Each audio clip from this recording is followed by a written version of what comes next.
if you reach out to them and say, hey, can you show me how Snapchat works? Because I just put this in here and I can't find it. And then they tell you, oh, yeah, mom, it doesn't stick with it. And it's kind of a way to connect with your kids that I think is very helpful, because I don't believe you want to make social media and technology and AI an enemy. I think we want to explain to our kids it's a tool and there's a way to use it just like other tools that is most productive. And then that doesn't take away from your own health and well-being. You're listening to the smartsocial.com podcast. This is our District Talk segment where we interview district leaders to learn how they're keeping students safe on social media. And we also ask them questions that we get from parents all over the country in our program. Now, let's get back to the interview. Hello, I'm Lynn Carmen J, and I'm the superintendent of Upland Unified School District. We're located in Southern California and along the foothills, and we have approximately 10,000 students who attend our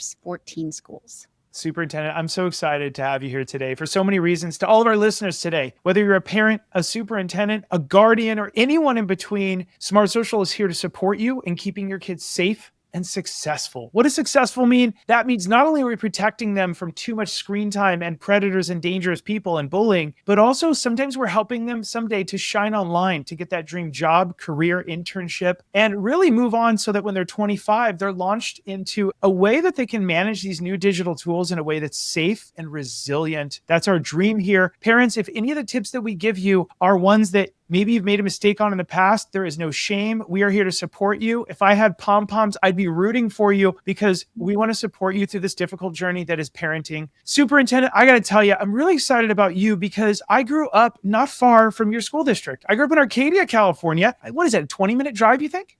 Just a 20-minute drive.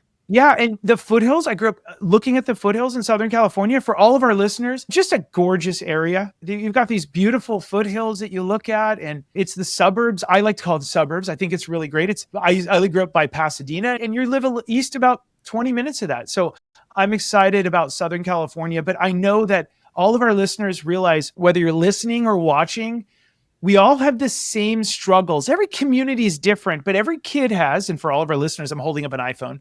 Every kid has a smartphone device or is begging for one. And they're begging for, mom, I'm the last kid to get a phone. You're the worst mom in the world. Or you gave them a phone. Mom, I'm begging for Snapchat, Instagram, TikTok, Fortnite on my phone. And the world is going to end if they don't get it. And that is our prompt here today, Superintendent, as I ask you an important question. I want to get your feedback on this, and please set me straight, Superintendent. If I've got anything wrong, you're the expert. After these 200 plus superintendent conversations with school districts in 40 to 45 states, we've heard a consistent trend. In Upland, you might have little angels running around, 10,000 little angels of kids that have nothing wrong, maybe. But if you do have something wrong, you're normal. Students are growing up, we're hearing, in a digital world filled with powerful tech, AI, and social media, but they sometimes lack the maturity in some cases and the guidance to use these really powerful tools safely. The result we're hearing can be more student absences. Maybe they're up later at night and then they can't wake up in the day, or maybe they're stressed. Maybe there's lower focus in the classroom, which we hate because we want the kids to be successful in the classroom. Maybe there's rising cyberbullying from what they're seeing on Snapchat, Instagram, TikTok. Perhaps declining self-esteem because they're relating themselves to other people who are going on bigger vacations or dating somebody, or maybe they're comparing themselves to the perfect world that is Instagram. And sometimes there's AI misuse in the classroom, which we're just seeing the beginning of. All the while, we're hearing that parents are trying to raise good kids in a world that they didn't grow up in, a world where tech is moving faster than safety policies that are trying to keep up. And we're all trying to keep everybody safe. Teens sometimes, most of the time, know how to hide apps and online behavior. And safety lessons can often come after a crisis because we're trying to figure out which safety lessons are most important right now. Superintendent, I would love your feedback. Are there any other trends on this topic, or anything we need to know so that we can alert other districts and other parents before they see them, or maybe they're going through this right now? Can you give me some insight? Sure. I think that I can validate that all of the topics you just mentioned are actual things that are happening with our students. I think the book Anxious Generation, I'm not sure if you're familiar with that, but I think that kind of covers this idea about how depression, anxiety, and how that has been doubling since 2010, since the onset of iPhones and actually social media growing out of that. And so we can only validate that. But I think one of the Focus areas for us, I think, is to be a little bit more proactive. Because I've been in education so long, I realize that we do a lot of reaction, and education itself sometimes gets improved because of crises happening or hardships. And instead of trying to get out in front of this, and we had data on our kids, and so that proactive approach. So we've increased so many things in our school district to support students. We have doubled our group counseling sessions. We've actually quadrupled our staff and have a wellness center at every one of our schools. We have a robust intern program as well so that our students can get service at a high level. But what's interesting, Josh, is we really actually only have about 10% of our students that are referred. And if you think about out of 10,000 students, there's probably, based on all the data around how much anxiety, self-harm, and depression occurs at this age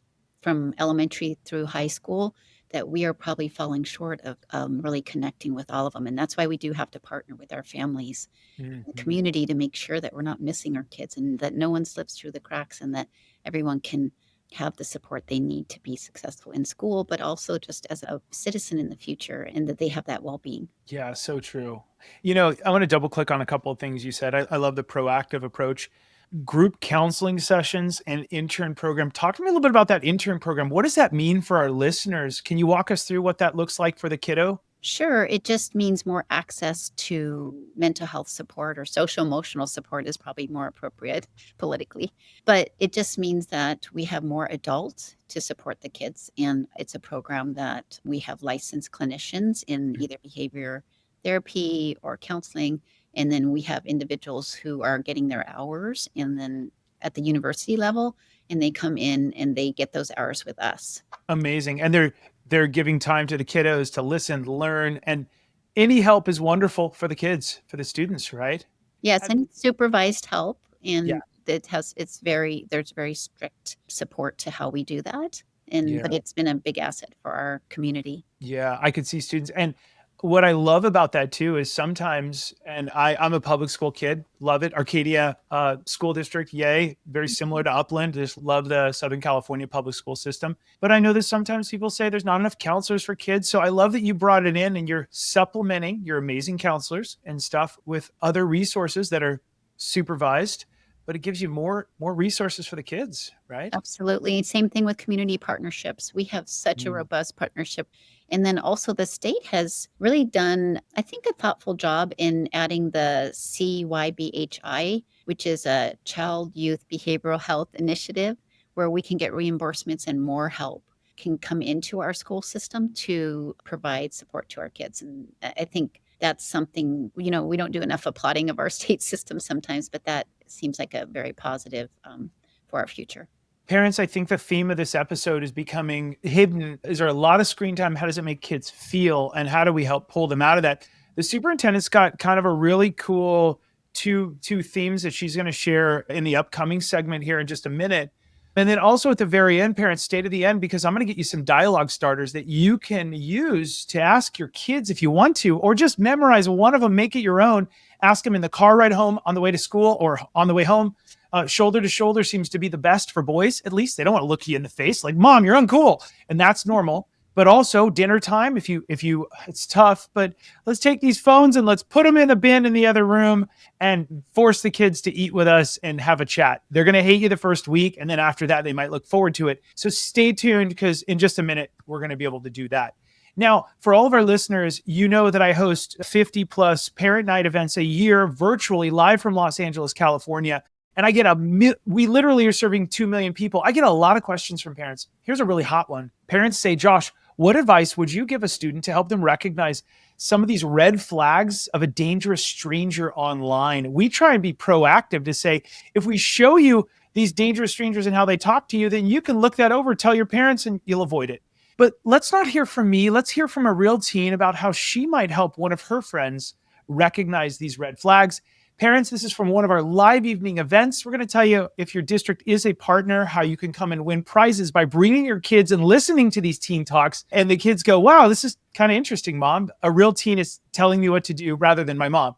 If I had a friend talking online to a stranger, I think that I would feel a little bit uncomfortable with the whole situation. I would advise against it because so many indirect issues can come from that, and it could cause something to be worse than if they had just unadded them in the first place. Some red flags that I would have to advise them to cut it off with this person or to stop engaging would be if the person starts to get very involved in their personal life and they seem to be very intrigued in what's going on with them and wanting to know all little details about what they do and who they are, and just very personal details and things that you wouldn't normally share with a stranger in real life. If they're very persistent and constantly wanting to talk to my friend or constantly trying to be involved in their life or wanting to speak to them, I feel like that's kind of a red flag. Another thing would be if they ask them to ever meet them anywhere in person right from the start, if they feel a sense of being uncomfortable or their intuition is just saying it's wrong, or if my intuition is saying something feels wrong with this, then I think that's a major red flag.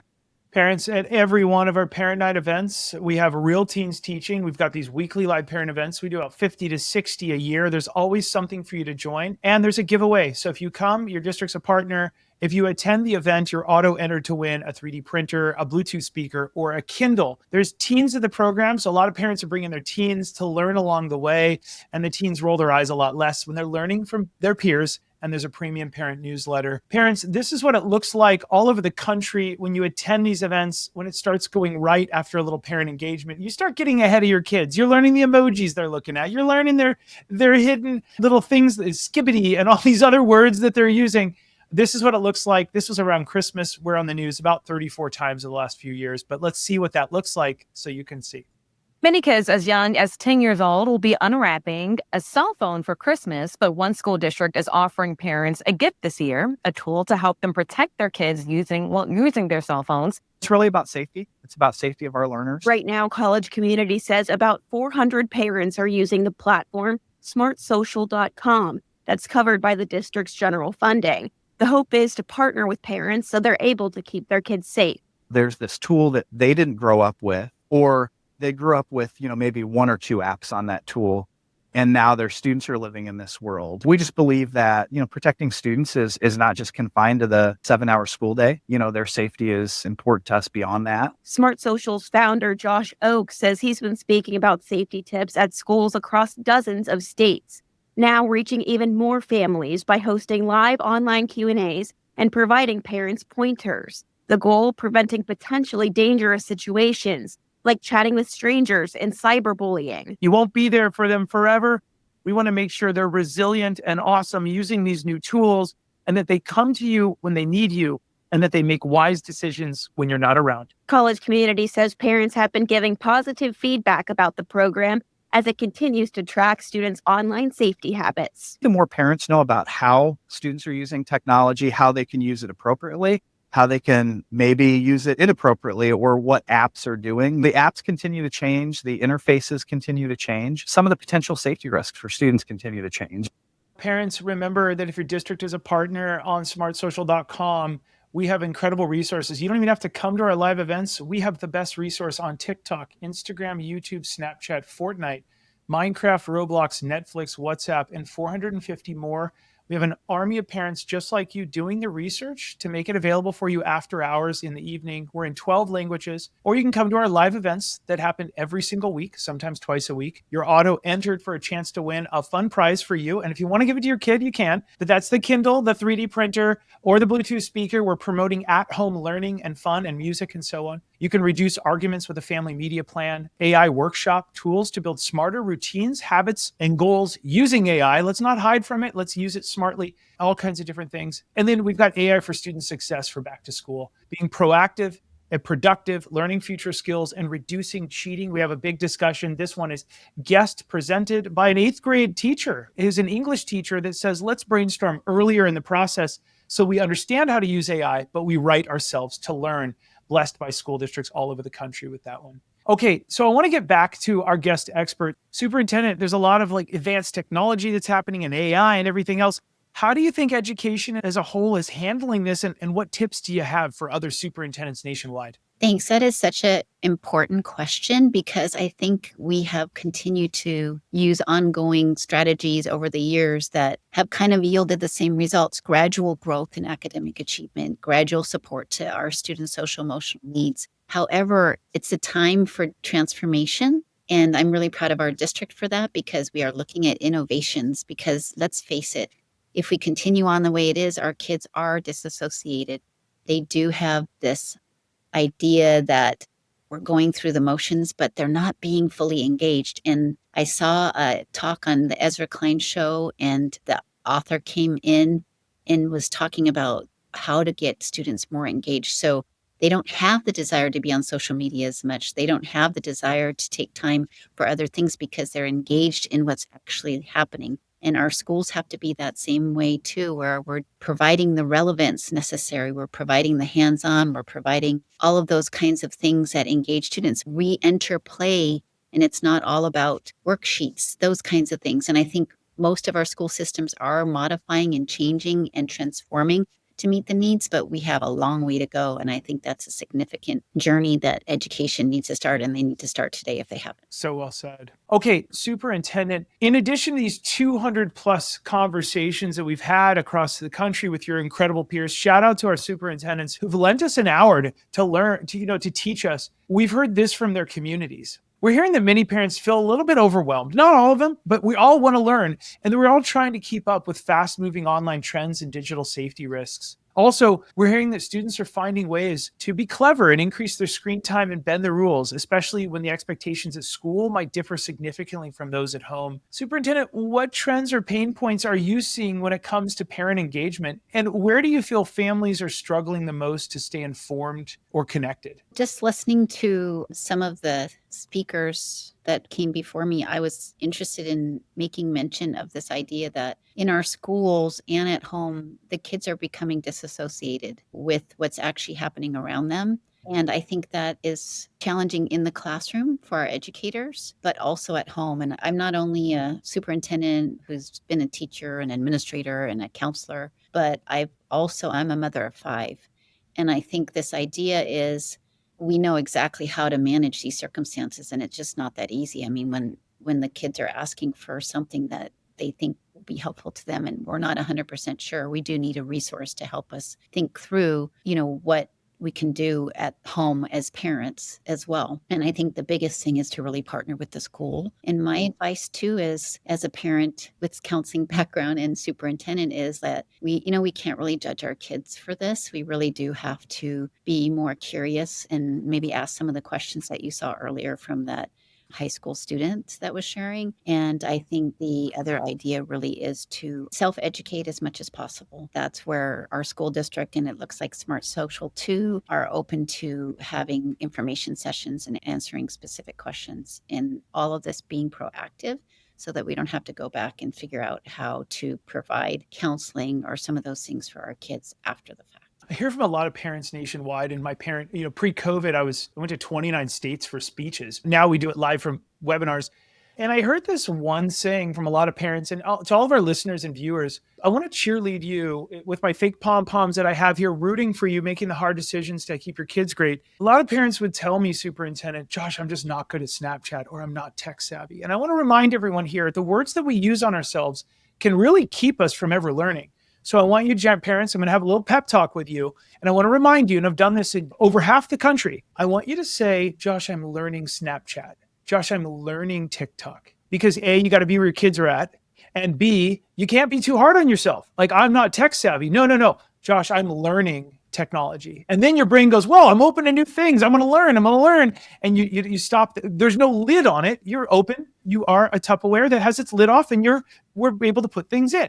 Superintendent, did I get it wrong? I think you're so smart. And the best thing about that is that the kids love it. If you reach out to them and say, hey, can you show me how Snapchat works? Because I just put this in here and I can't find it. And then they tell you, oh yeah, mom, it doesn't stick with it. And it's kind of a way to connect with your kids that I think is very helpful, because I don't believe you want to make social media and technology and AI an enemy. I think we want to explain to our kids it's a tool and there's a way to use it just like other tools that is most productive. And then that doesn't take away from your own health and well-being as one of my kids or a student. Superintendent, you have a couple phrases that you use, and you started out as a counselor, which is so neat because for all of our listeners right now, the superintendent's tapping into counselor, teacher mode, probably principal mode. You don't just jump right into superintendent. You have years of experience doing this. You talk a little bit about gratitude and service. Can you fill us in what you mean there?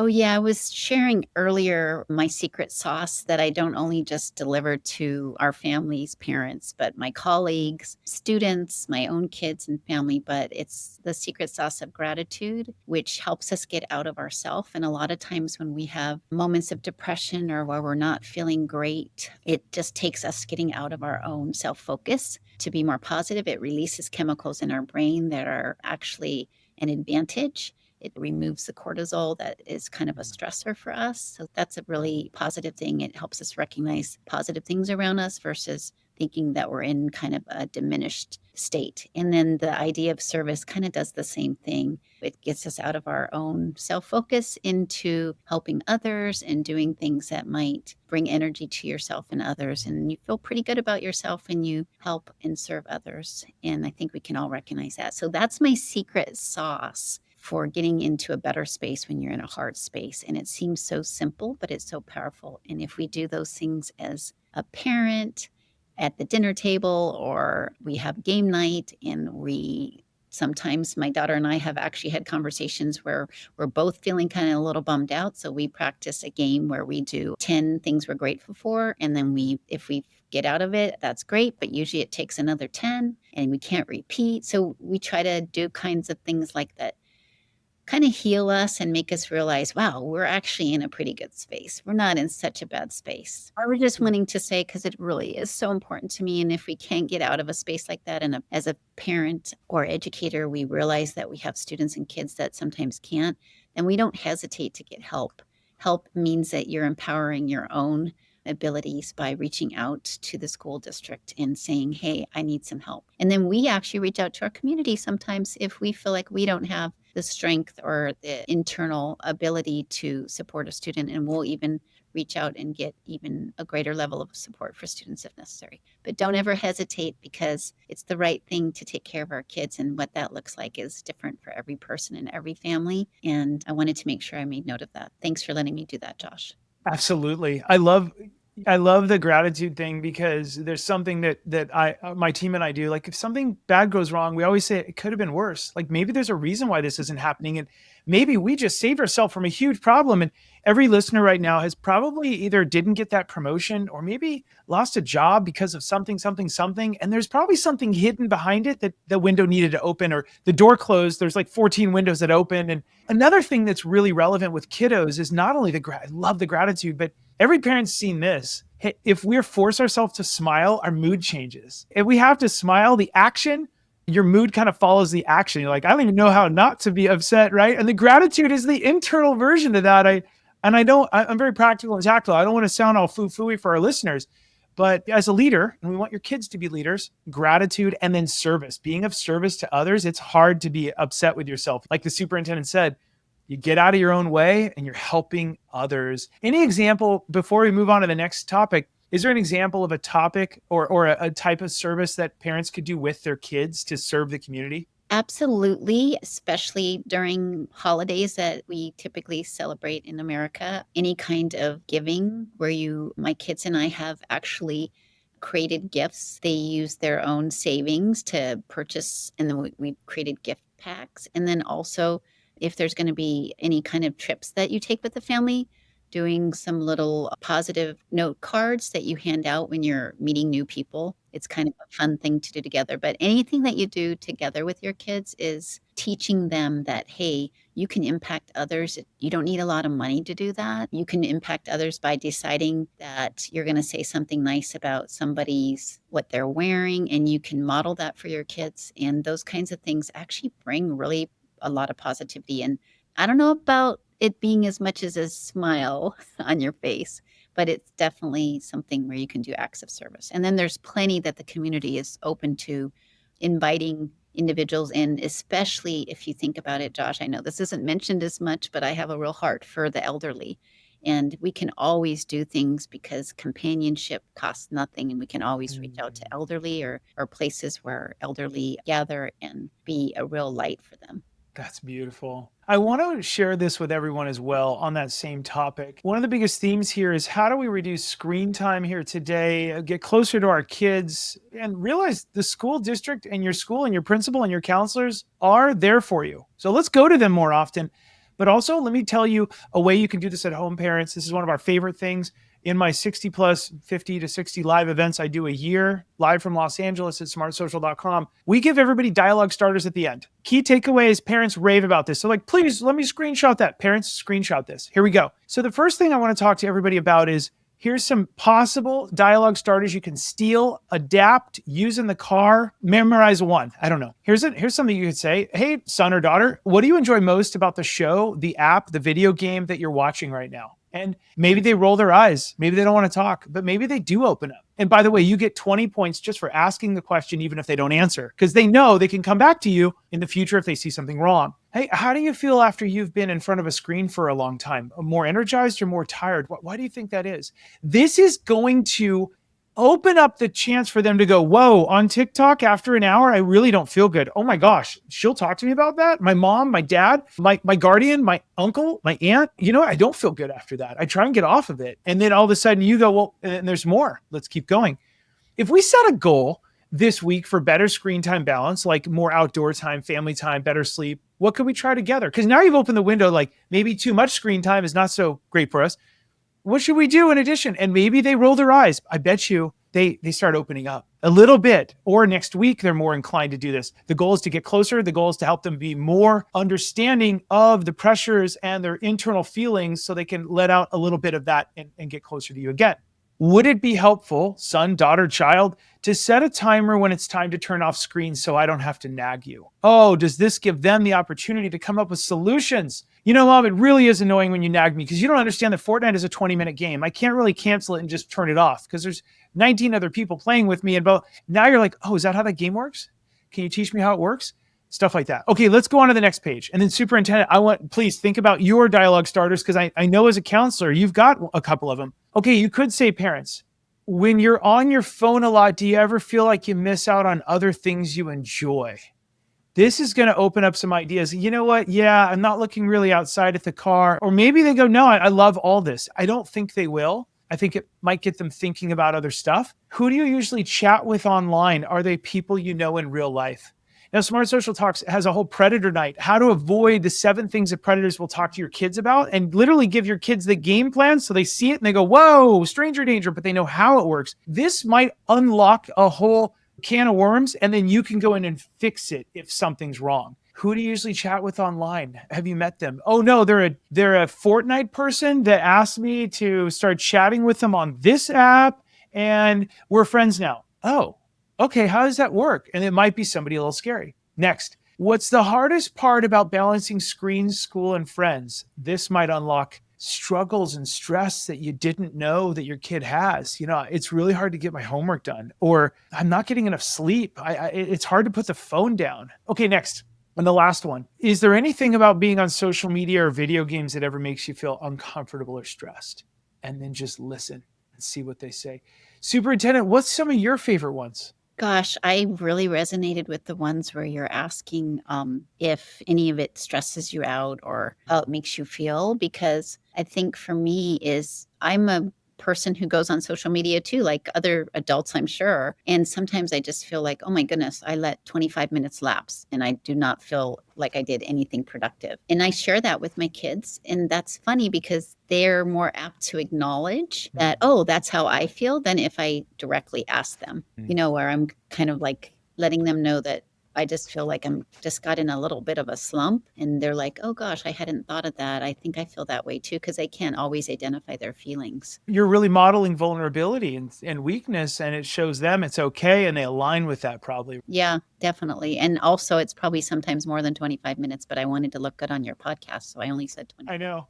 I was feeling guilty for a second there. A pro tip and I don't get paid by this company at all, but there's a lot of companies out there, parents. One's called ClearSpace. And there's a bunch of other ones. And it basically, I think I paid this, it's free for one app, but I pay to manage all my apps. I'm one of the leaders in the space, and I have two addictions. One is ice cream, and the other one is my screens. And so ice cream and froyo, I just absolutely love it. I leave it out of the house because when I try to treat myself once a week. But in the house, I have clear space on my app. I think I pay them a few bucks a month. And it ends up, if I want to open Instagram, it goes, okay, take a deep breath for 10 seconds or whatever it is, which already just gets you like not less addicted. And then it says, how long do you want to spend on this after 10 seconds? Okay, I want to spend 1 minute, 5 minutes, 10 minutes, or up to 15 minutes. You can set that. And what it does is after 15 minutes, let's be honest, I click 15 most of the time.